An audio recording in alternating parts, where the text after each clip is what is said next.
The opinions expressed by the host and guests in this show are not necessarily the views of Children's Health Defense.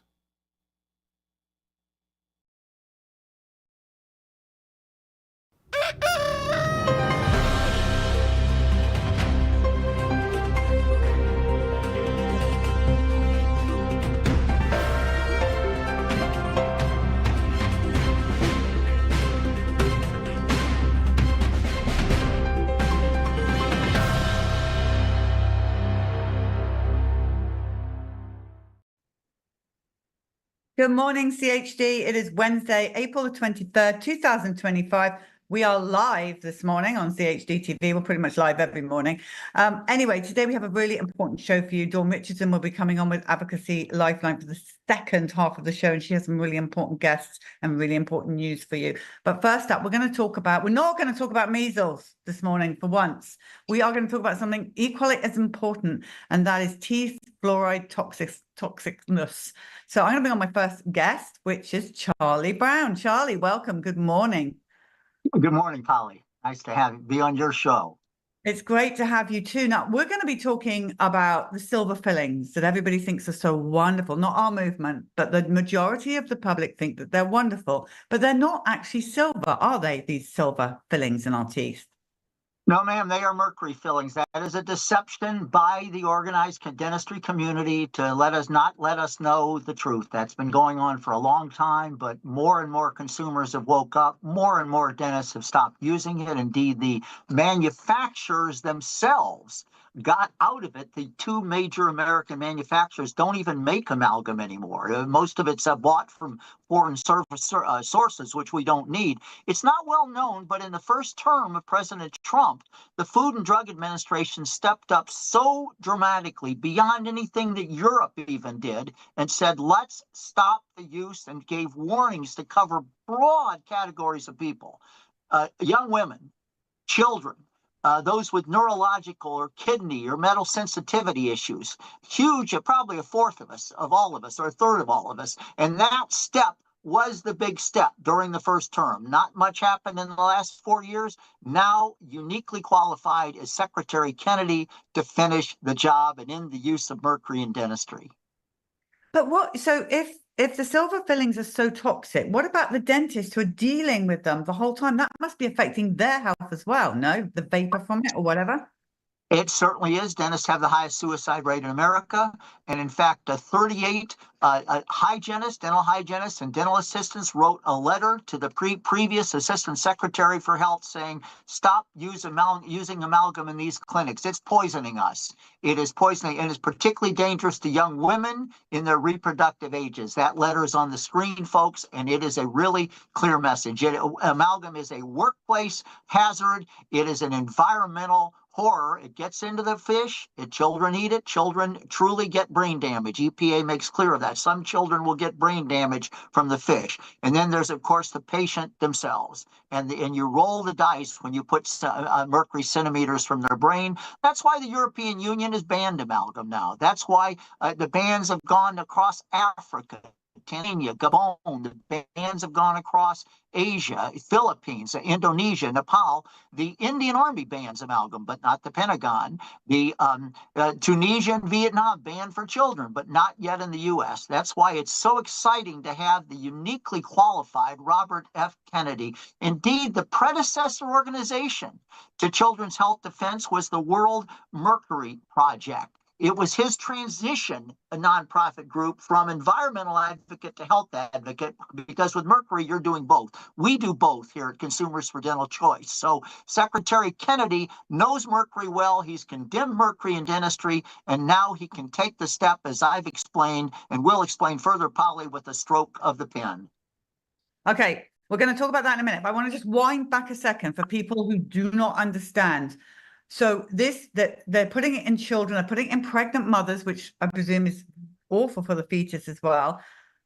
Do these dentists, okay, so my specialty is vaccines, not this, but is it a similar situation? Do these dentists know what they're doing when they're putting these mercury fillings in these children and pregnant women? or anyone? They've decided to know nothing. Einstein said it's a surprise when people keep learning after they get their degrees.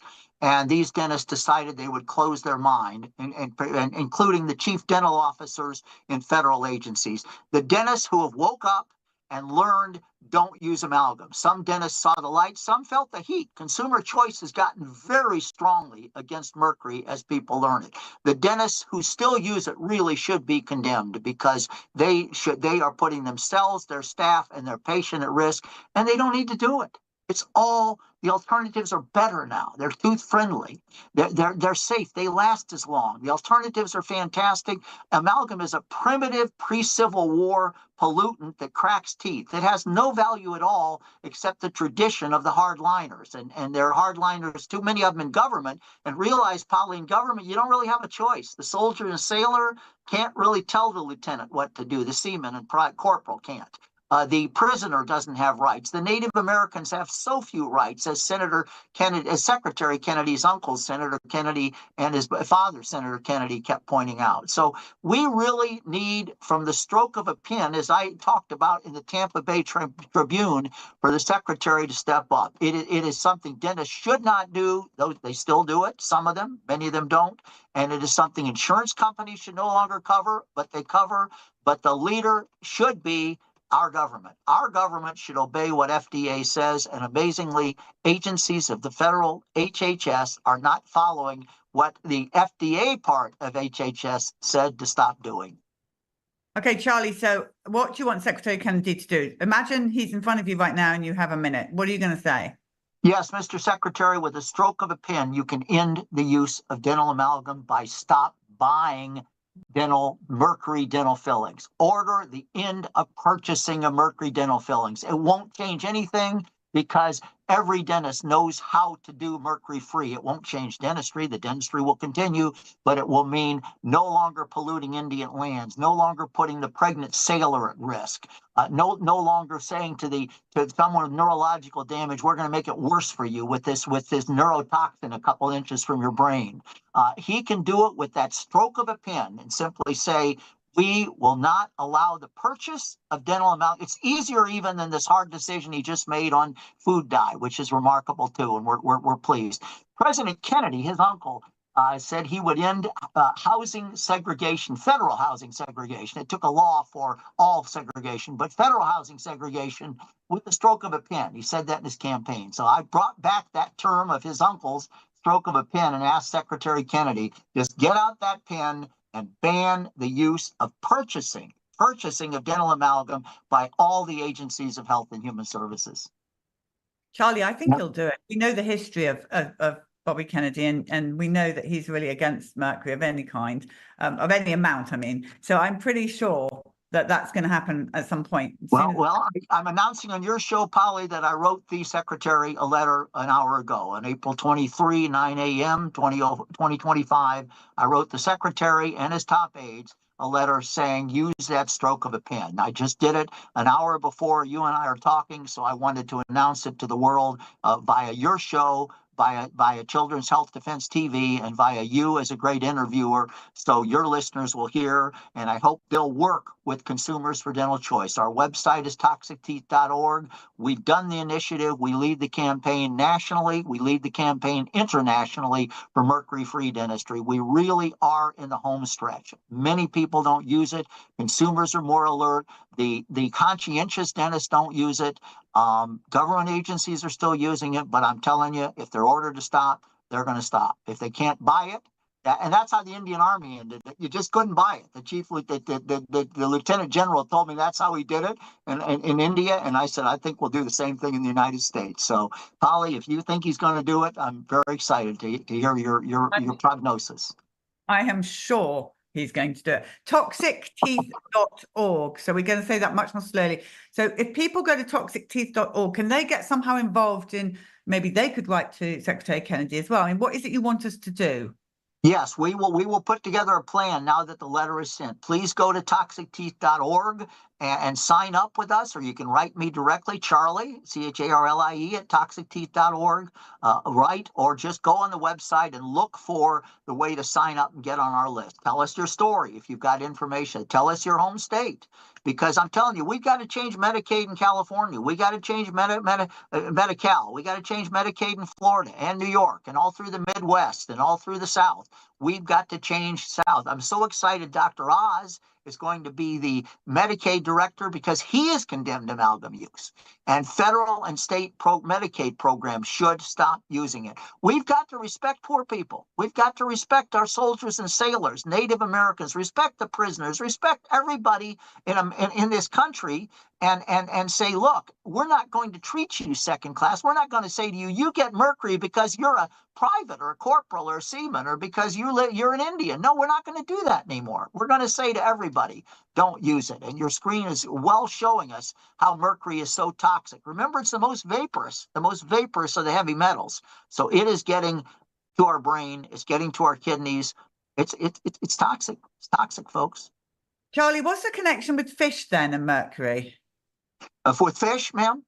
Yeah. Yes. The mercury, the dental mercury methylates. The U.S. Environmental Protection Agency made that clear. That was a regulation issued during the first Trump term to require dentists to get equipment to catch the mercury, but they can only catch what they spill. Most of it walks out of the office, so it's going into the environment. So that mercury goes into the fish, methylates, children eat it, and the EPA estimates the number of children who will get permanent brain damage. Repeat, permanent brain damage from that mercury that they eat. A certain percentage of those children will get brain damage from dental mercury. It is so irresponsible of dentistry to still keep using it, and establishment dentistry. And they stood by it far too long. They've got to walk away. They need to walk away from it right now. They need to say, we're done with mercury because we are polluting and you are seriously harming the reproductive toxins for dental workers. That it's clear they have much bigger reproductive issues, including pregnancies, including children with problems when they're born because of this mercury. We don't need it. It's the largest use of mercury. It's the most unnecessary source. And I say, thank God we've got Secretary Kennedy to step up right now and change it and end it. Yeah, that's good. Now, Charlie, many parents will be saying, well, what do I do? I'm scared to go to a dentist because they're going to find something wrong, very much like the pediatricians, and my child's going to be drilled and blah, blah, blah. What do you recommend for young parents out there who have got children and just don't know what to do because they're afraid of dentists? Okay, you must demand that they not get an amalgam. That's the silver colored, the gray colored.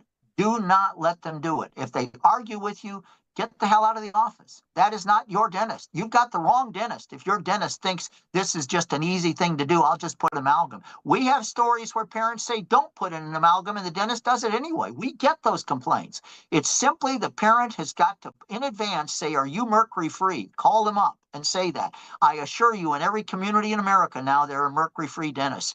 Go to a mercury-free dentist. Don't go to anybody. If they're not even for you or the welfare child or anybody else that they're using mercury, tell them that isn't the kind of person I want to go to. But make sure you insist on it. I want the white. It's the tooth colored. They have choices. There's choices, but the tooth colored is the safe one. The gray colored one, that's the mercury. And if they say silver fillings, you know they're fooling you. And again, that's the wrong dentist. Just don't let a dentist work on your child who seems to think well of mercury in the mouth. We don't want mercury in the mouth. We don't want it in anything.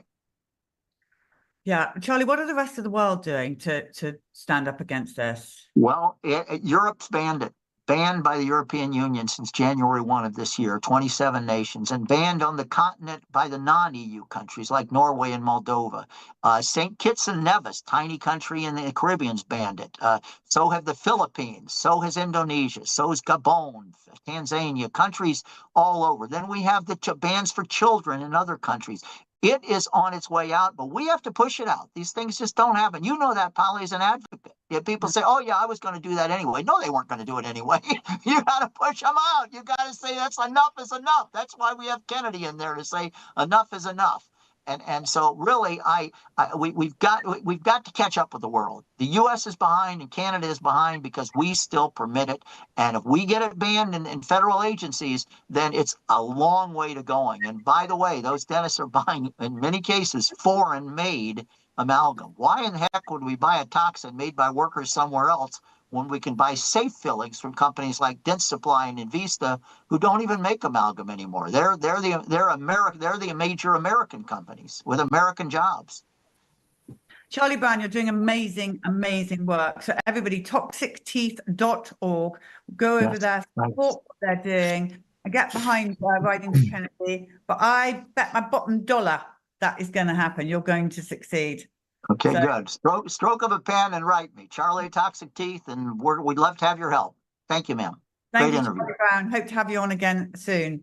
All right, well, that was fun, everybody. Well, that was very knowledgeable as well. But now we're going to go to Zach. We're going to talk about fluoride and the UK. So welcome, Zach Cox, to the program. Good morning.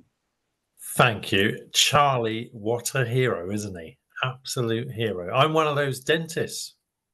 Zach, what I like about you, I've got written here, you're a holistic dentist, a homeopath, and a law student. What a great combination. Yeah, and I've only got a tie on because I've just taken one of my bar exams, so I'm hoping to be qualified soon.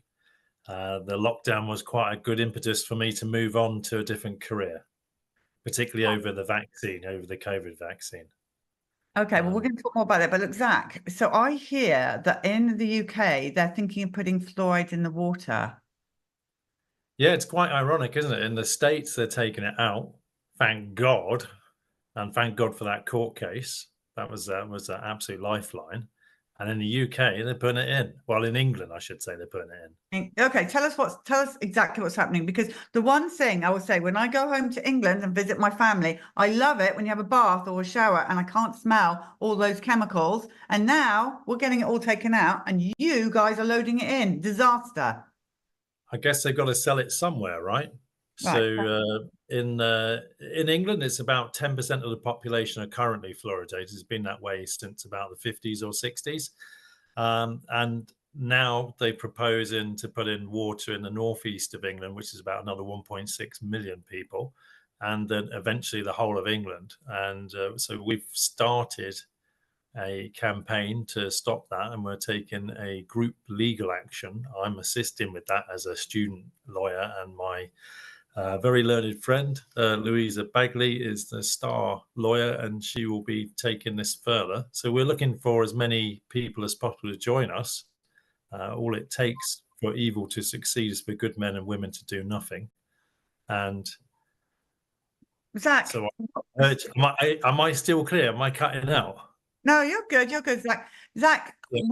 Why would this happen? Why on earth does the government think that putting fluoride in the water, especially with what's going on over here in America, is a good idea? Help me understand why this is happening. I imagine the problem is that the American case was a success, but there's obviously been an appeal lodged. And so I imagine what's happening is the British government wants to get the fluoride in the water quickly before that appeal is heard. That's what I think is happening. And clearly the companies that want to get rid of this waste product, and it is an industrial waste product from aluminium refinery and uranium refinery, and from refrigeration, coolants, and et cetera, et cetera. So they want to get rid of this toxic substance and sell it somewhere else because their American market is about to dry up. And that's why they want to sell it and pull it into the English water. Do you think that the English people understand the dangers of fluoride? Because I feel like it's not ever talked about. We've never had it. Yeah, I mean, I have a dental colleague who's also got a law degree like me, and I always pull his leg because he thinks I'm a conspiracy theorist. So when I drove to work on the morning that I'd heard that American law ruling, I was so excited. I walked into the surgeon and I went, "Roger, you're never going to believe this." And he said, "Oh my God, your conspiracy theory is true." And he'd seen the court ruling, and for the first time, he'd accepted that there was danger to this neurotoxin. As you know, it diminishes IQ, so it makes your children dumber. And who wants that? Zach, you said about 10% of England has fluoride already. Where in England do we have fluoride? Mostly in the Midlands and around Newcastle area. So it's in the studies that they've done in the Midlands, they've shown approximately a doubling in the increase in thyroid issues.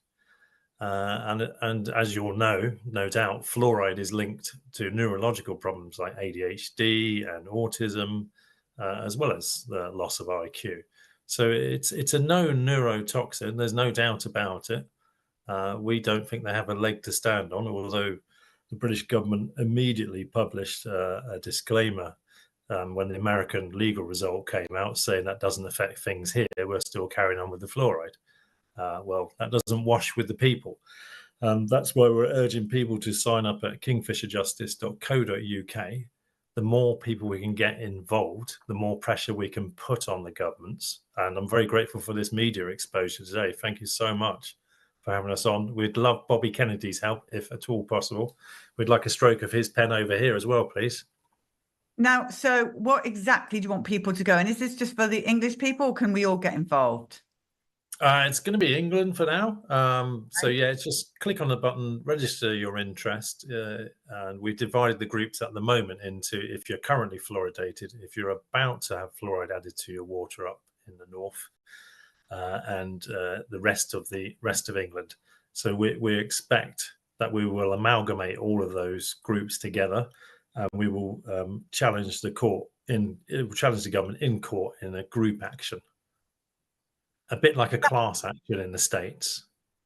Okay, Zach, I don't think that the majority of the English people have a clue that this is about to happen. So what I would like you to do is I would like you to educate in a couple of minutes, say like my mum who lives in Shaftesbury in Dorset, who has no idea what you're talking about. So do it super simple so we can clip it out and get it out on all the English groups. So Lou's going to put you on main screen and you're going to talk to my mum about why it's so important.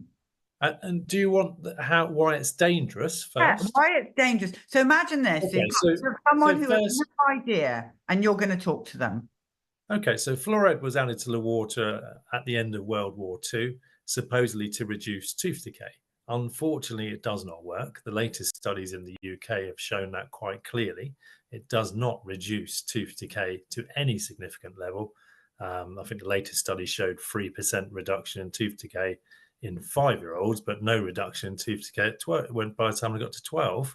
So for no benefit, they expect us to take this risk. And the risk is this. First, your children lose intelligence. Secondly, there's a high risk of ADHD. Thirdly, there's a high risk of autism. Fourthly, there's a high risk of damage to your thyroid. And that happens at such low levels, even the so-called natural background levels are dangerous.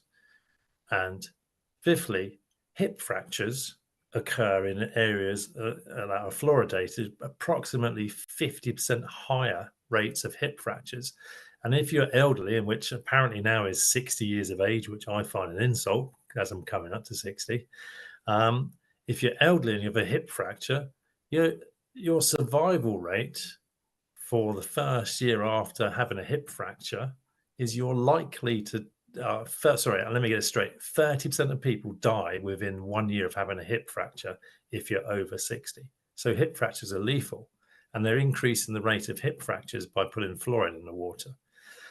And of course, there's the overriding principle that they take away your right to choose whether to take medicine or not. And it is a medicine. The English government disguise the issue and say it's not a medicine. Well, it's clearly a medicine because they put it in to reduce a disease of the human body, tooth decay. So if you sign up at kingfisherjustice.co.uk, register your interest there. Celestial Chambers will be in touch with you.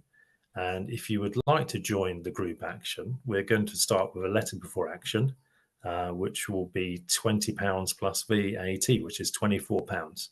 And we will send a letter on your behalf to the involved parties, and we have a lot of hope that will do everything that is necessary for the government to take notice and turn this bloody stupid poison off. If they don't turn it off, then we will go to court, and we will take as many people as possible with us, and we will challenge the court in a group action. Zach Cox, thank you for all that you're doing, and kingfisherjustice.co.uk, everybody, and do come back on and update us as things develop, because I know the American people will be right behind this as we're taking it out, but the English people putting it in, you just can't make it up. Thank you, Zach Cox, for being on the show this morning. Thank you, Polly. Thank you what you're doing. It's wonderful. Thank you. Keep going. All right, Zach, thank you. All right, everybody. Well, it does seem like this is a bit of a British takeover this morning, because we've got Candace Edwards on. Another Brit is on after in a second as well. So everybody, we'll see you tomorrow. But Dawn's show now is going to continue. Very important. Please listen. Pray big, everybody. Stand firm and do not settle. Here's Dawn Richardson.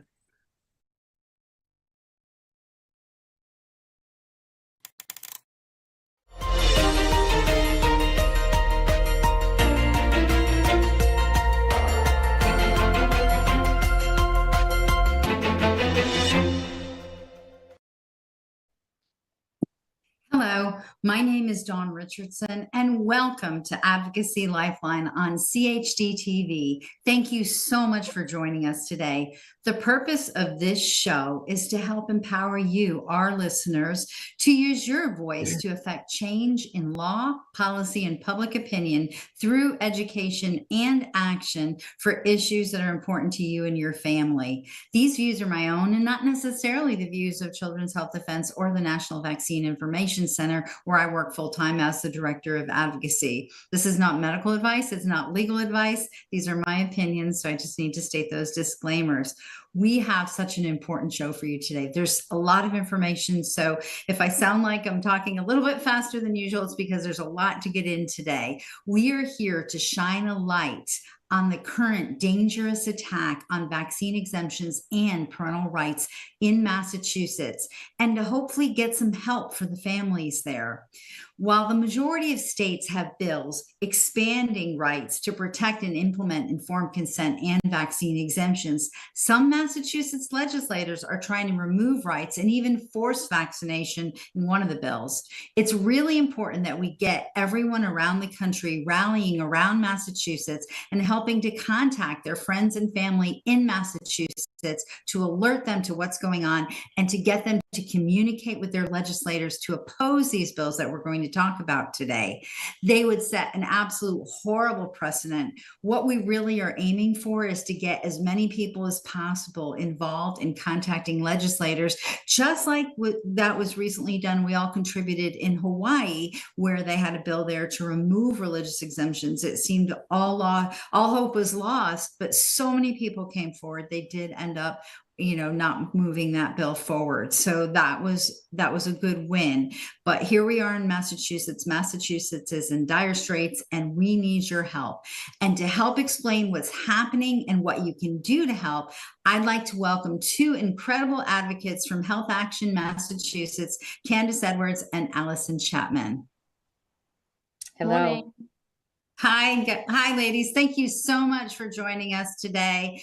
We so appreciate your time, being willing to spend your time today with us and help explain what's going on. But before we get into specifics, Candace, please share with us a little bit about your background and how you got into being an advocate for health freedom and your role at Health Action Massachusetts. Wow. Well, the long and the short of the story is that I have a vaccine injured child, and I never ever thought that I would be in this position, never thought that this would be my path in life. I'm originally from the UK, and when I went to get services for my son, I realized that I needed these things called exemptions, and it made no sense to me because in the UK you just have access to these services. And so when I went back to the doctors after my son's adverse event, and they said to me point blank that they weren't willing to write my son a medical exemption, I felt that the system was broken and that there was a huge wrong against my son and that I needed to make the world right. Little did I know what I was entering into. And it was right around the time that the Vaxxed movie had come out. And I met Alison Chapman. And pretty much after that, we ended up setting up a 501c3. Shortly after that, I totally believe this was a God thing, the series of events, because we set up the 501c3, the bills dropped, we set up a 501c4. And here we are today. We've collectively, as an organization, shot down 21 bills and amendments. We've sent over 2 million communications to legislators, and we've mobilized over 50,000 people in Massachusetts. So as much as what happened to my son, even to this day, still has incredible impacts on him, I genuinely believe that this was a God-given purpose. Absolutely incredible what you've done there, Candace. Now, Allison, you've been around for a long time on this issue. Please share your background and how you got involved. Reading evidence of harm. That was the beginning. Actually, all three of my kids had severe and immediate adverse events. And I kept crossing my fingers, my toes, and praying to God that every time I went to the doctor's office that they wouldn't have a reaction. But they did. My friends' kids were not having the kinds of reactions my kids were. I knew something was up. And it wasn't until CJ had precipitous regression, seizures. Within 48 hours, he had 105-degree temperature. He was rolling around in the ground, screaming in pain, explosive toxic stool that went on for 4 straight years after that. The same story you hear on a lot of things. And what I did was, I got down on my hands and knees and I said, what am I going to do here? I thought the right thing to do was to take these kids for these. And they got so sick after every one. One of them stopped breathing after the vitamin K shot. So this wasn't small little things. And anyone with children would have done the same thing, where medicine, I think, has not done the investigations they should have for the first 10 years through HAMP and Canary Party and, Health Choice Federal and Health Action, all these organizations. For years, we were asking them to study our kids, right? Study their blood, urine, stool, microbiome, all these things. But we just kept getting epidemiology. And none of that was addressing what was going on with our kids. This is where science had abandoned our kids but our faith has not. And in 2004, Pope Benedict sent a letter to a mom who was asking about exemptions. And he said, if you must take this exemption, you must write letters, you must try to make changes, you must, go into public. And I've done that for over 20 years. I listened exactly to what Pope Benedict said I must do. And that is why I'm still here today. Wow, what a story. And so, I know neither one of you had big plans. This wasn't on your vision board when you were younger. This is what you're going to do. Just like all of us, we just get pulled into it and compelled to be a voice for those who don't have a voice to talk for themselves, for sure. Well, let's get right into the two sets of bills that are the biggest threat right now. I want to start with the bills. There's companion bills trying to actually remove the religious exemption. Massachusetts H2554 and S1557. These are companion bills. They are the same language, and they are currently in the joint Public Health Committee, and they have not had a full hearing for testimony yet. Am I correct? Not yet? Correct. That's correct. Okay. But the danger here is in Massachusetts, joint committee. That means there's going to be only one opportunity to give your testimony, just one. And that's dangerous. A lot of states, they'll go through the House and then you have a hearing in the Senate and you get that chance. So basically, let's talk about what these bills would do. All right. So go ahead, ladies, spell it out for us. Okay. So bill, which has got the House and the Senate version. So when you have a House and a Senate version, it's also more dangerous than when you just have one side. So the one that completely removes religious exemption is the one that they really are pushing this particular session. Candace will get into some of that later, but they want to completely remove the religious exemption, and they will, when this happens, it will mostly affect children with special needs, children on IEPs, children in low socioeconomic areas.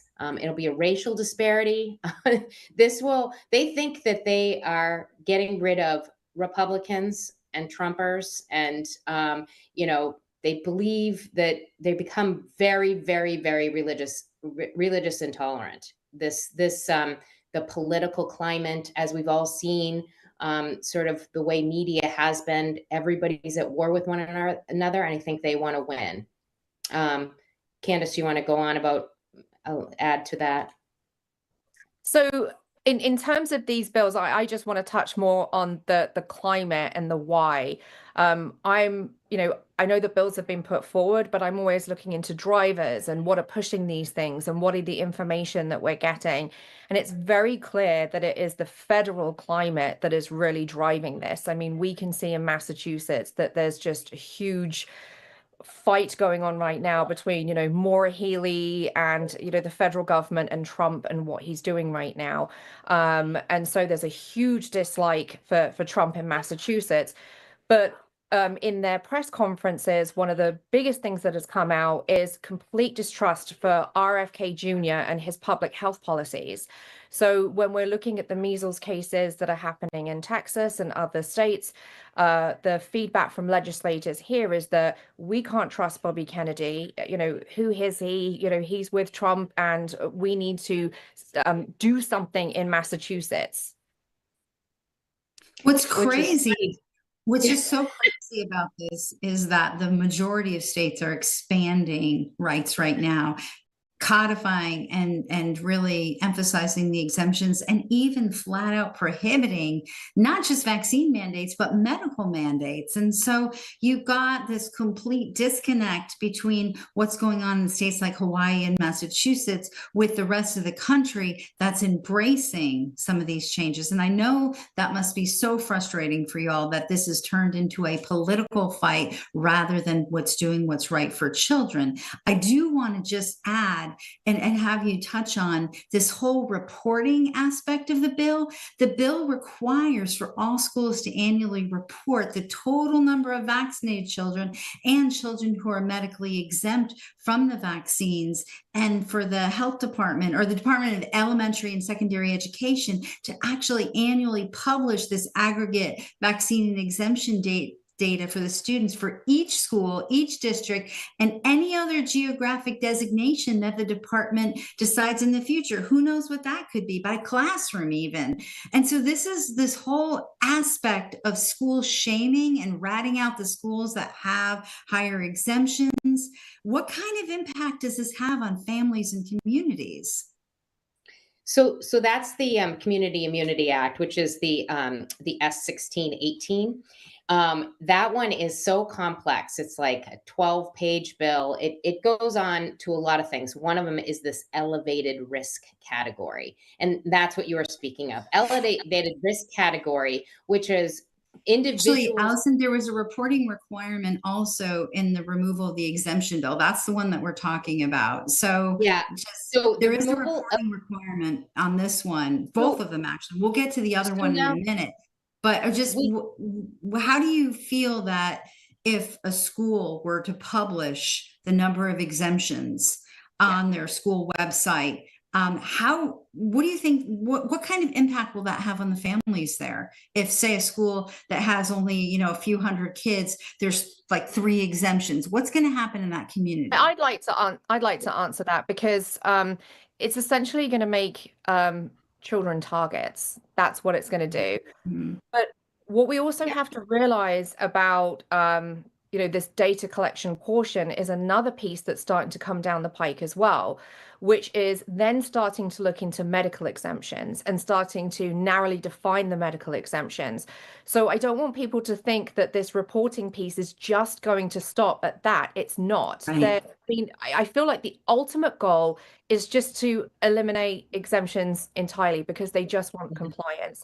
But maybe they want to publicize that data so that people could start targeting the doctors that are writing the exemptions and eliminate them, like they've done in New York, where they've squeezed out. And, now people can't even get a medical exemption after they remove the religious exemption in New York. It feels like that, Massachusetts is trying to follow in the steps of what New York's done. Well, Right. yes, and California. California has also lessened the medical exemption. And I think one of the other things is there's a big gap population where people don't give in their exemptions, right? So they're actually in this bill, they're trying to pull out this gap population of people who are not complying with the law. But if they remove the religious exemption, they're only going to kick out the kids who have the religious exemption and leave this, this gap population of kids that have no data.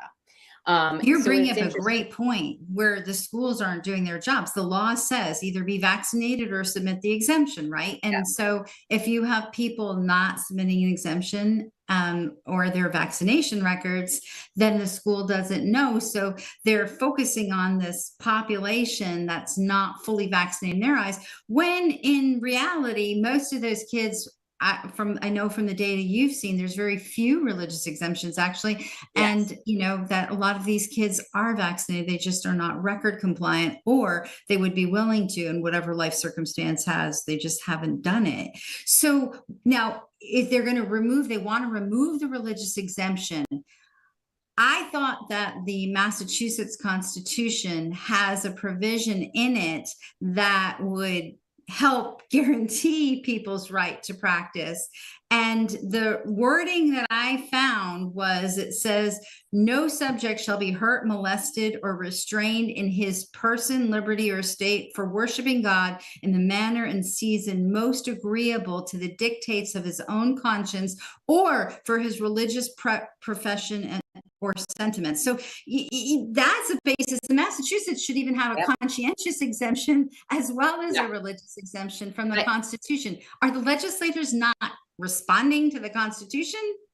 No, they are not. And this is where politics plays, right? So, and it also plays in courts, as we saw a lot during COVID. This was where it started to go to courts, and Massachusetts judges were saying it wasn't something that they that was in the Constitution, that especially in the emergency, that they could override everything. So in places where we feel like we should have won, we didn't. And I think that was about where the court hearings were and the politics of the judges, which is insane. They're supposed to be, they're supposed to really be experts in the Constitution. Every single person in Massachusetts should get an education. If you actually have a disease like HIV or hepatitis B, you are entitled to school. Doesn't matter your religion or sex or sexual orientation, you're supposed to be able to have school. This would be complete religious intolerance to a specific group. This is exactly what it would be. Against everything Massachusetts is. But I think another point to raise as well, because we're often approached all the time by people in the general public that are always saying to us, what about the Constitution? And my answer is, I wish that was the trump card. It should be the trump card, right? But we have to look at what happened in New York. New York too has education enshrined in its Constitution, and look what happened there. Mm-hmm. And we look into Connecticut's lawsuit, for example. They had all of their constitutional arguments thrown out of court. And the only portions that were left in their lawsuit were from the Religious Restoration Act that they have there. We don't have that in Massachusetts. So that's why at Health Action, we have so many arguments, so many talking points, so that when people are going into legislators and having conversations, we typically ask people prior to look up that legislator, find out the types of bills that they get behind, you look at their social media, figure out the things that drive them, find common ground. So when you go into that meetings, or we hope that people have meetings plural, but when you go into that meeting, you can break ground with them and then get into the points of the bill and for them. That's excellent advice. I remember having a conversation with a legislator once who was opposed to the exemptions, but when I went on their website and looked, they were big supporters of limiting the state's ability through eminent domain to take their property. And so when I started talking about the right to make decisions for your own body, like, you know, the state wants eminent domain of your body so that they can fight disease. And then it kind of clicked for this legislator and we had a better conversation. They could not hear the religious freedom. I will say I live at the State House. I mean, I'm in the State House a lot. And one of the key points that many do not even realize is that we have an exclusion and quarantine protocol in our state. It's already written in the law that if there is any outbreak or an emergency, that children that have exemptions or are unimmunized, whatever, they are excluded from school during those outbreaks. And so when just for 21 days, let's say that in particular for each virus, they have a certain amount of days that they stay out. They already based on the incubation period, presumably. Exactly. Yeah. So that's already in place. They're ready to go, and you can, you know, most legislators don't even know that exists. That should be one of the number one things you say to a legislator. You should also tell them your entire story, and your sincerity and where it comes from and how deep it is. I often also say, they say a lot of people are abusing the religious exemption, and that's why it's gone up a little bit, but it's gone up specifically with the number of doses that's gone up. Now, there are different there are different religious reasons for each one. There also, kids might have had serious adverse events that hadn't been studied, and they weren't allowed to have a medical exemption, and they turned to their faith to protect their children, just like Candace and I. There are many different reasons, but I always say, so when I was young, I was a lifelong Dem. Candace is a Republican. We can have conversations. That doesn't happen usually in mainstream anymore. But people used to say to me, conservative people used to say to me that food stamps, everybody used to abuse them, right? Don't, you know, so I said, what do you want to stop food stamps for everybody because a couple people bought, you know, booze with it and traded for, you know, in order to get booze, and you're going to not feed everyone else. So I don't understand that concept. Doesn't make any sense. Every single government program gets abused by a few individuals. You do not have complete discrimination and religious intolerance on the rest who have sincere religious beliefs. Education, for one thing, is if you deny it, we all saw during COVID what happens to health when you deny education. Suicidality goes up.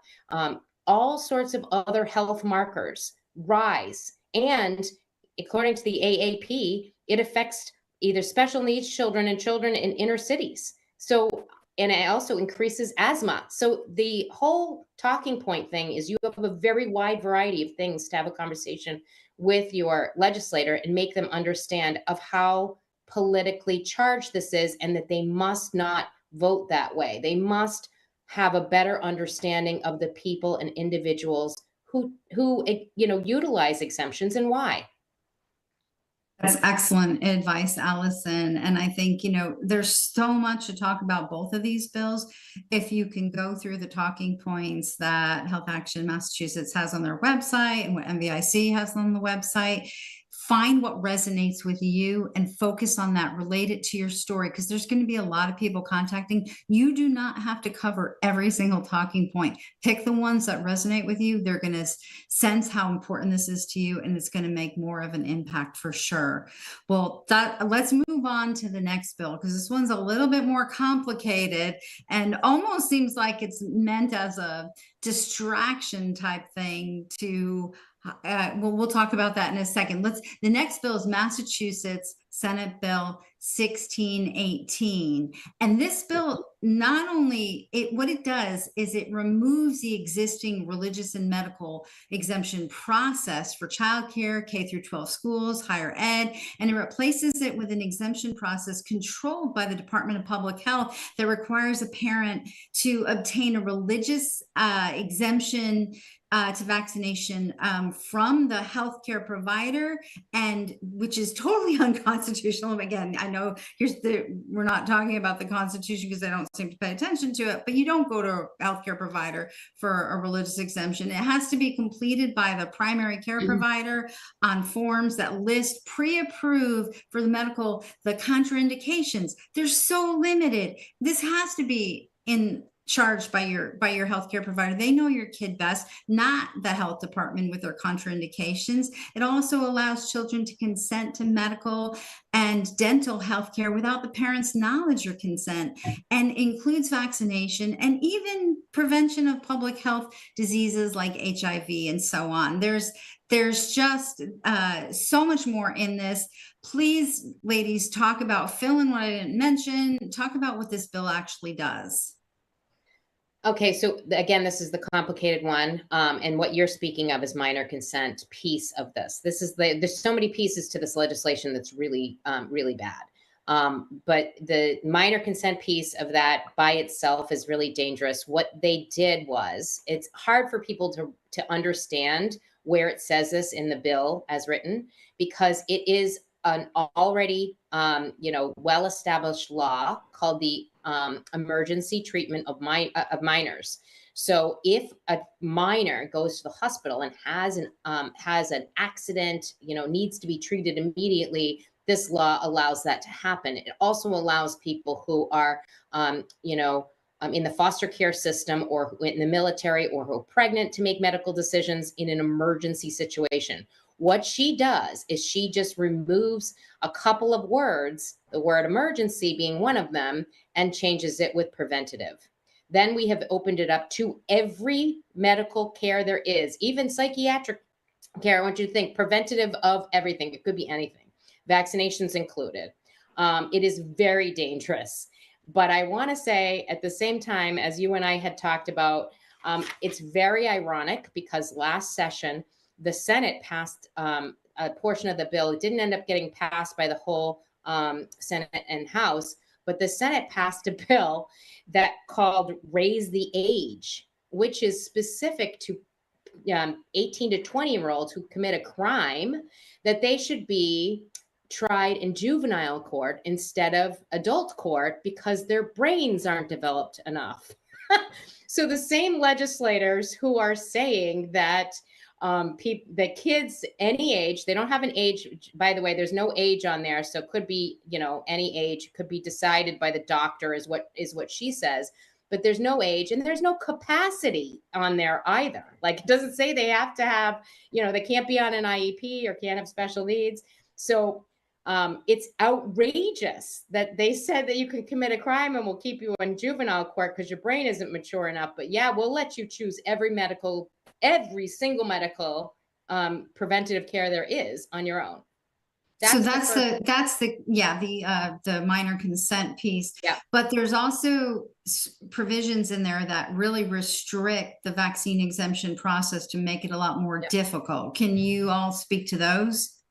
Yeah. So they're making doctors sign off on your religious beliefs. They're also making it doing every year. Everything's going to have to go through DPH. I mean, your doctor also is going to be tracked. What doctor wants to be tracked for giving you either kind of exemption? All these kids are going to be kicked out of pediatricians. So not only you're going to leave them without education, you're also going to leave them without medical care, which is, unconscionable. So that part of it is obviously really bad. It's just completely ridiculous. But I think, there are other pieces of it that are even worse than just the process. So they actually overhaul the medical exemption process too. Well, what they're doing is making the the conditions that are deemed worthy enough for a medical exemption so narrowly defined, which is incredibly wrong and should completely be left with a doctor and a patient and his clinical judgment, period. But the bill also requires these forms to be submitted annually to DPH for approval, right? But there is nothing in the bill that has any appeals process for if an exemption is denied. Another piece of this bill too is that let's say you have a child in school and then you have them in an after school program or camp, you have to submit separate forms for every single one of these. They are tracking completely where these children are going. And again, we've talked about the elevated risk programs and how that, you know, if there was a small program with maybe 20 kids, what happens is that they create a public notification to let people know that they've fallen below herd immunity. But what's worse about this bill is that it actually gives DPH the power to refuse a child to be in school, regardless of having an exemption, if that school has fallen below herd immunity. Elevated risk. Yeah. So the child is being punished because the pharmaceutical company doesn't make a product that actually works enough to protect the people who take it. Exactly. That's horrible. That's horrible. And also I mean, some of these people are poor. I'm going to tell you, a lot of the kids who don't have, you know, the GAP population that don't have paperwork actually probably were vaccinated, and they don't care that they were vaccinated and you don't have your paperwork from whatever country you were vaccinated Right. in. They don't So care. They're going to make you do it again. You know, so the elevated risk is really dangerous for a lot of different reasons. Kids, the child being targeted, the CIA part, the part where they can just send any kid home who doesn't have an immunization, whether exemption or GAP, if they're in an elevated risk program, they can just send the child home even without a virus circulating. That's dangerous. This is awful. This is one of the worst bills in the country. I mean, it's absolutely horrible because this threat is always over the family's head. They can have the rug pulled out from under them at any time for reasons that are not scientifically backed. And that's the thing that's so disturbing about it, especially when you consider that a lot of these conditions run in families. How is that family going to go and get all those doctor visits every year for all their kids to update the exemptions? You know, if I have a child who died from a vaccine reaction, I'm not giving that vaccine to my other kid. I'm going to get a medical exemption. What am I going to do? Take all my kids every year? I can't afford all those visits. They're throwing up every hurdle possible in the way of families with their doctors and through their faith being able to make their best decisions for their family. And horrible. I do want to add something. Sorry to jump in because this bill is so big and I want to make sure that all the points are being communicated.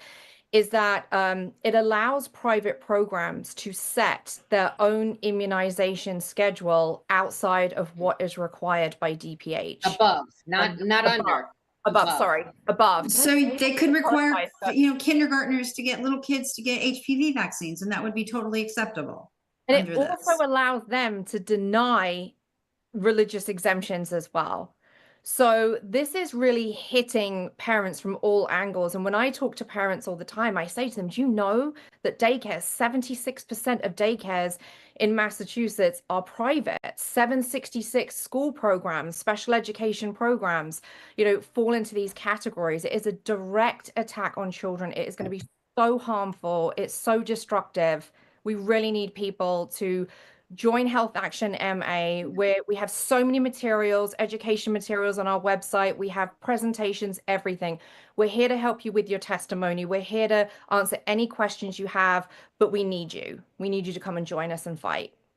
Well, thank you for that. And also, I just want to mention this bill has another whole reporting requirement where they're going to publish this stuff public, try and shame the schools, come up with this designation of the at-risk thing and, divide communities, pit parent against parent, kid against kid with fear, trying to out the identity. If there's, an exemption in a school, a couple of exemptions, they're going to try and figure out who it is once you publish those numbers. And what they're going to do to those kids is horrible. They're not going to be invited to birthday parties. They're not, and these for the kids who didn't have past reactions, these are some of the healthiest kids. These would be the ones you want to surround your family with, because they're the ones less likely to get sick all the time. So, I would like to add one thing, if you don't mind.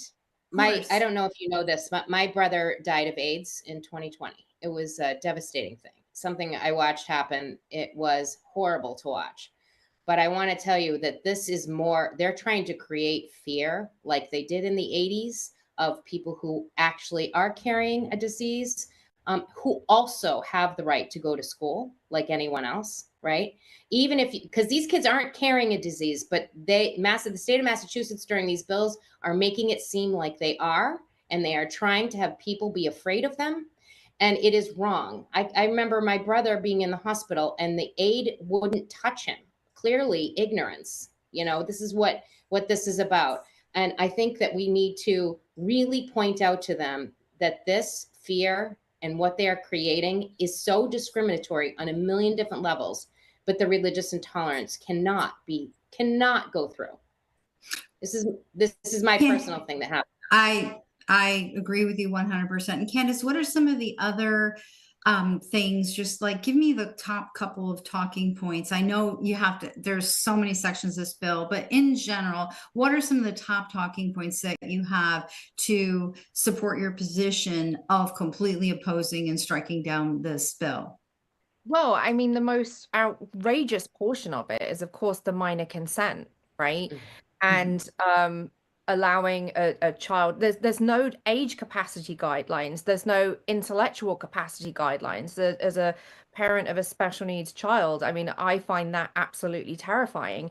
And I think regardless where you are on the aisles of vaccination, I think any parent would be horrified to think that their child could potentially expose themselves to medical risks, and not be aware of it, or if there was an adverse event. So I think really the strongest talking point happens to be that private. It's predatorial. It's predatorial. It's going to take advantage of a kid, their trust factor in an adult, their peer pressure in a class, hey, if we're all get our shots, we get a pizza party. I mean, and they can make their own decision. Well, You're right. That is horrible. With my son. I actually did a test with my son, and I had someone just ask him, like, did he want to get a flu shot? And he was like, oh yeah.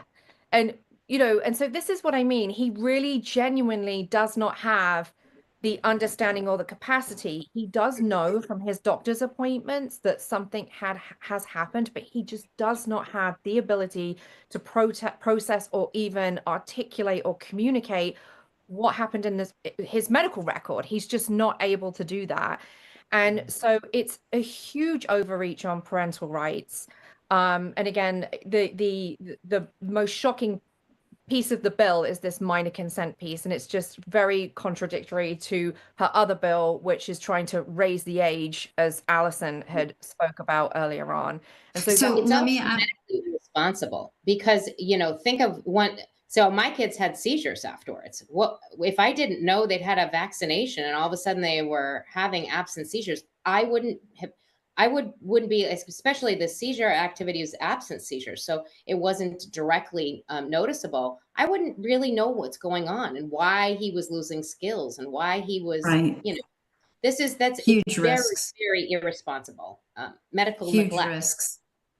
Both Health Action Massachusetts and the NBIC Advocacy Portal, nbicadvocacy.org, have complete breakdowns of these sections. You can dive in, get a lot more detail, and where the impacts are, what kind of consequence if these bills would pass, what they would do. And this will guide you with points you can make with your legislators. Let me ask you, do you think that people should do two separate emails to the committee, one about the religious exemption removal and one about community immunity, or do it all together? Two separate? Saying opposed? Two separate emails. They both create a lot of stuff. Get personal. Don't get mean. Try to be nice. Try to be very, have really good points.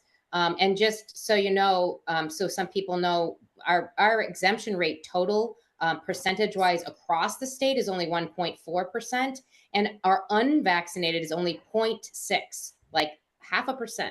So there's no reason for them to pass either one of these.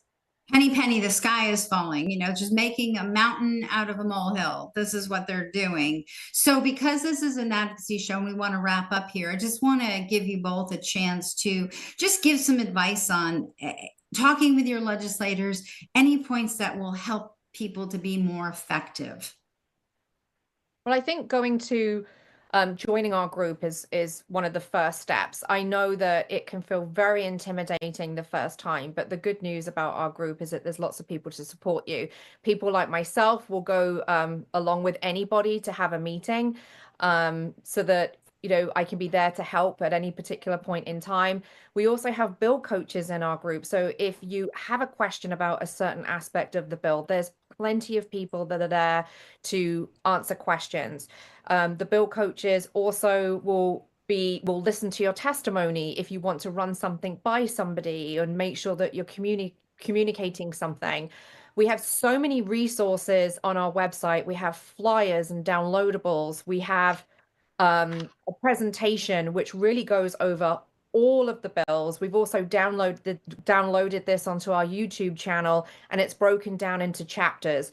So there is a wealth of information out there, and I can completely understand that for a new person that's just become aware of this, they're just like, oh my goodness, this is so overwhelming. And trust me, I understand, because I was like that back in 2019.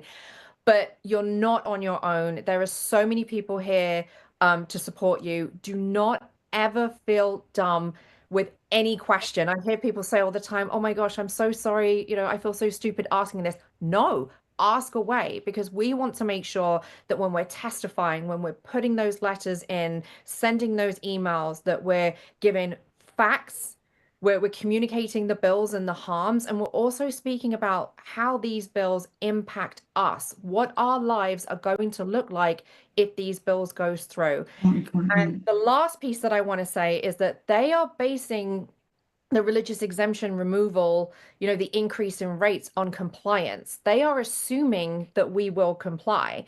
Well, I'm not going to comply. There is no way on this planet that I'm ever going to put my son through that again. There is nothing that anybody could ever do to convince me otherwise. And as Alison had mentioned before, we're both mums of faith. And I will tell you that during my son's vaccine injury, I counseled with Father Al, and this was something that I put in my testimony as well. He saw what had happened to Oliver, and I told him what the doctors had said to me and what I was going through. And he said to me, he held my hands when I had Oliver in my arms too, and he said to me, Candace, he's like, knowing what you know, knowing what you've been told, it would constitute child abuse in the eyes of God. And I believe that in every ounce of my being. So they are basing these bills on compliance, that every single person, when they have the exemption taken away, that they're immediately going to go and take their child into the doctor's office. That is false. Yeah, they think they're going to vaccinate and that's going to raise them. Absolutely. My two talking points are quick if I don't want to take up too much time. But there's a perception box. It's all media. Stay out of any media, conversation that's going on. Trump, politics, this, that, and the other thing. Immediately remove the perception of who you are in his mind through the media and all of the really bad mischaracterizations in press. Take yourself out of the perception box, I call it, and find a common ground with them, finding a bill that they like, something else they like somewhere you're living or you go to a same park. Find some common ground. And then you got to bring them in. You tell them your story. You tell them your sincerity, about how your religious beliefs interact with this. Tell them whether it's injury, whether it's ingredient, whether it's just strong religious beliefs. Make sure that they know that sincerity. And also how that, losing school is detrimental to every single child. It is the number one talking point should be that when you remove social, the area of being able to go into school for social abilities only totally changes things in society. And we were able to see that during COVID. There are so many studies out there, even in the Boston Globe, even on all the stuff that want to get rid of it, you'll see exactly all of them admitting now how dangerous it was to our children to keep them home for so long. And what the health impacts of those were, not just suicidality, but it raised other health impacts. It also increases crime. So there's a lot of different talking points, but the number one should be that really denying education to children is detrimental to anybody. But It's cruel. It's cruel. It's cruel. It's terrible. It's abusive. Another thing. And the last point I want to bring up is a question that comes up a lot, and I don't think necessarily people address, is what if the legislator says something that's not nice? And trust me, I've been in meetings where a legislator has not said something nice. And it took me a while to figure this out, and I feel like I've nailed it now, which is when they say something and it's not nice, you slowly and calmly repeat exactly what they said to you back and ask them to confirm if that is what they said. And it catches them a little bit off guard because it forces them to, because usually they say things very quickly and off the fly. And when you say it back to them and ask them to repeat it, I've actually had 99% of them apologize back to me after I asked them to confirm what they'd said. Good advice.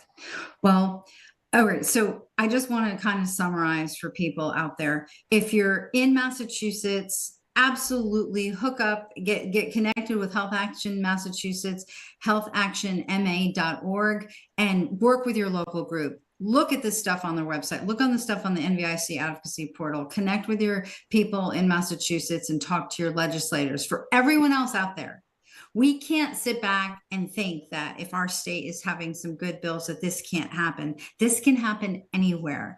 Continue the relationship with your legislators. Explain why protecting your right to be able to refuse any kind of medical mandate or vaccination is so important to you. Continue that education process. Legislators come and go. Talk to the aides as well, because a lot of them stay on and just work for a different legislator, and they can help be an advocate for your position. Just continue that conversation. But please, everyone in the country watching this now, if you know anyone in Massachusetts, send them the link to this show so that they can get involved and contact their legislators. The hearing is not set yet, but there's only one chance, and it's coming. We know it's coming for these bills. So please, communicate with your legislators. You want to oppose H2554 and S1557. Those two are the removal of the exemption and the reporting. And then the other bill, Massachusetts S1618, which is the Community Immunity Act. It really restricts the exemptions. It adds minor consent. You're going to want to oppose both of those bills. So please get everyone that you know in Massachusetts onto this. I guarantee most of the people that you know don't know about it, and they don't know this is happening right under their nose. Just real quick and wrapping it up, is there any one last thing that either one of you would like to add that you didn't get a chance to say? If they go to our website, healthactionma.org, there are the one-click campaigns that they can send. And also at the top, there's a little icon with the people. If you're in Massachusetts, that's our group. That's where you can get all the support that you need. Last but not least, donations. We really need help with donations and funds. And we know things are tight for people right now, but even if it's just $5, it is so much appreciated. Thank you. Allison, anything? Just when you meet with legislators, be yourself. Don't let politics, they let politics cloud their judgment on this issue. Don't let politics cloud yours. Take that out for yourself as well. Great advice, ladies. Thank you so much for spending your time with us to really shine the light on these attacks. So important that we all come together and help Massachusetts, because if that starts there, we're next. We've got to all help, work and protect. We will definitely follow this issue, and we'll continue to support your efforts. And if things start moving, like your unfortunately anticipating they will, we'll have you back on and guide things along the way. Thank you so much. Take care. So much. Thank you. Thank you so much. So just in closing today, please share the show with others, especially people you know in Massachusetts. You know, if you go to the CHD TV website, you can pick shows, Advocacy Lifeline, copy the link, share it, and give it to everyone. Also, please consider donations to Children's Health Defense and the National Vaccine Information Center. We all need funding right now to be able to continue this work. It's so important. We're going to see you again in 2 weeks on Wednesday at 10 o'clock Eastern Time, 7 a.m. Pacific time, and we'll just, you know, get out there, do the best thing you can, do the next best thing. God bless y'all. God bless America. And now stay tuned for an autism story from the People's Study.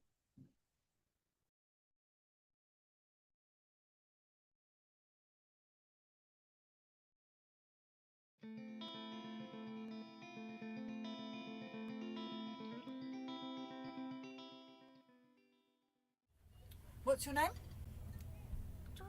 Jordan. How old are you, Jordan? 8 years old. 8 years old. 8 years old. 8 years old. Look at those lovely freckles. Very British. Tell everybody who you are. My name is Amy Miller. This is my mom, Carla, and this is my son, Jordan. All right. And tell us your story. Well, when he was about 6 months old, he was hospitalized for a urinary tract infection. I don't believe he actually ever had a urinary tract infection. I believe that something had to have made it happen, that he was in the hospital. But at that time, I wasn't educated. Didn't know anything. I thought, How old was he? He was 6 months at that time. And then, but he also looked like his body was really swollen too.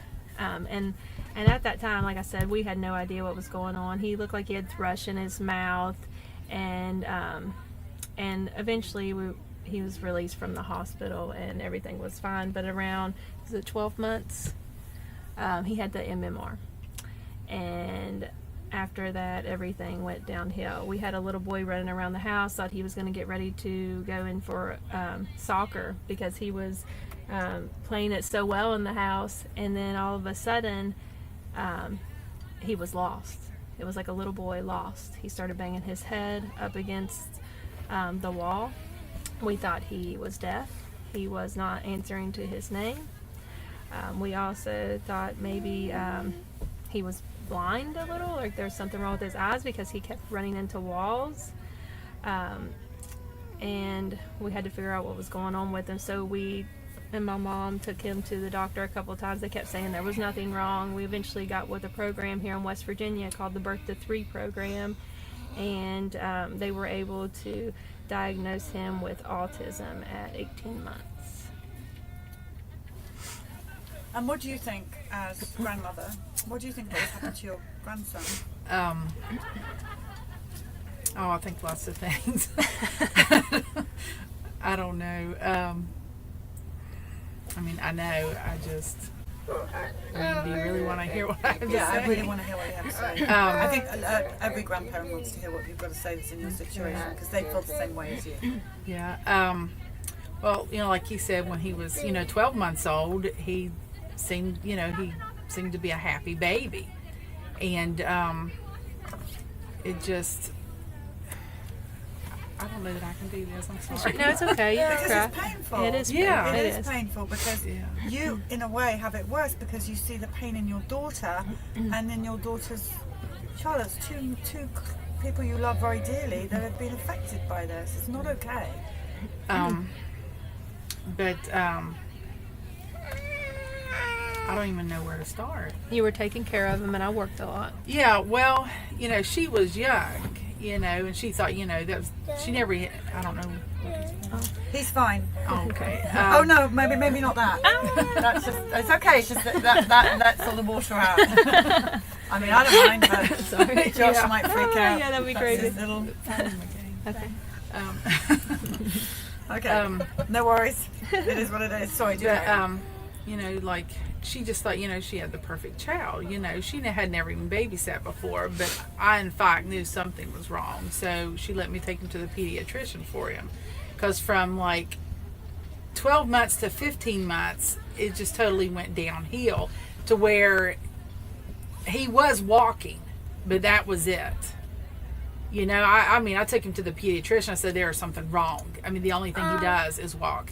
He's just, he was very lethargic. And a lot of issues when we started feeding him, like, you know, when you're a year old and start eating regular foods. Well, we ended up putting him on a gluten-free and a casein-free and a soy-free diet, and that helped a lot within 2 weeks, drastically. He cried for hours. Like how long? For like a couple months? I don't know. She stayed with me for like 2 weeks. I took him to the emergency room and dropped him off because he did not sleep. And he was crying and bearing his head back like he was in physical pain. And Someone's asking what the pediatrician said. What did the pediatrician say? Night terrors. Yeah. But we couldn't wrap our finger around that. Right. You know, I just started reaching out. Anything that anybody, you know, said to try, you know, we would try. He's very pale, your son, isn't he? Yeah. Yes. He's probably borderline anemic. Yeah, I mean, I don't know. I'm not a doctor, but it's a lot paler. We don't go to the doctor. You're beautiful. Say thank you. Thank you. It's just... Cheese. Yeah, we have Cheese. done a lot of the Cheese. diet. Cheese. What else have we done? The biomedical. Easy. Sorry. It's fine. It's cool. But All right. But we've also we started out with the diet that helped some. It almost helped his eye contact come back a little bit. I'm sorry, it's not working in here. Then we started out with the biomedical French fries. digestive enzymes. Those seem to help a lot with like, the gut issues and his bowel fries. movements. Yes. And he's on the diet. Yes, he is on the diet, and it helps a lot. Ever since Yeah, that's crucial. Yeah. 17 months. Yeah, we no longer vaccinate, but he is fully vaccinated up until his age. We went in after the fact because we didn't know that it was the shots and got him vaccinated again at I think 4 years old. Yeah, so we got more because we didn't know. But now we know. Now. Oh, we know, and we're telling everybody. And I tried to add you, I think, on Facebook or somebody, and it said I wasn't allowed to be added. I guess because you guys got so many people added. But we're on friends with like as many people as we can that are already friends with you all. If you go to We Are Vax, We Are Vax. that is our Your main page. Our page. Okay. where we all are all on that. I think one of you all signed his name on the bus for me. Yes. Yeah, he's actually in the front D. Jordan Layden Miller in the front D on the front of the bus. You're heading the bus Say yes, into we battle. are. Say yes, we are. Saying we're gonna spread some awareness, aren't we? Yeah. He's gorgeous. Say thank you. They're asking, are you on Periscope? No, Okay, you need to join these people. they were telling us about it outside. Sorry, we weren't that good at interviewing. Okay, you were great. Look, they love you. Look at that. Oh yay! Wow, yay! Well, you guys have got to see his face. Wait, what have I just done? Have I just cut them off? I want the French fries. We're getting ready to Whoa. eat Yes, something. honey. The mama was going to take you to lunch. Wait a minute. Okay, guys, I've messed up. Okay, no, wait. Okay, so double tap. Yay, There. hey. You can see the Jordan, hearts. say hey.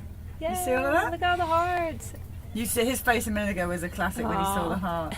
Say cheese. Jordan, can you say cheese? You see all those hearts? Love and hugs to them. Yay.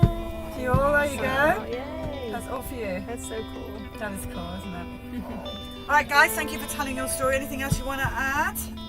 She's going to join Periscope, so you're going to join this family of people. And then you'll be able to watch this back and see they're still sending you love and hugs. So I'm going to come off Periscope and back on with the next story. Say bye. Thank you so much. We weren't that good at interview. We're not that good talkers. Hard to do. This and all CHD TV programming is made possible by generous support from viewers like you. Please consider making a contribution today to keep our programming going strong. Thank you.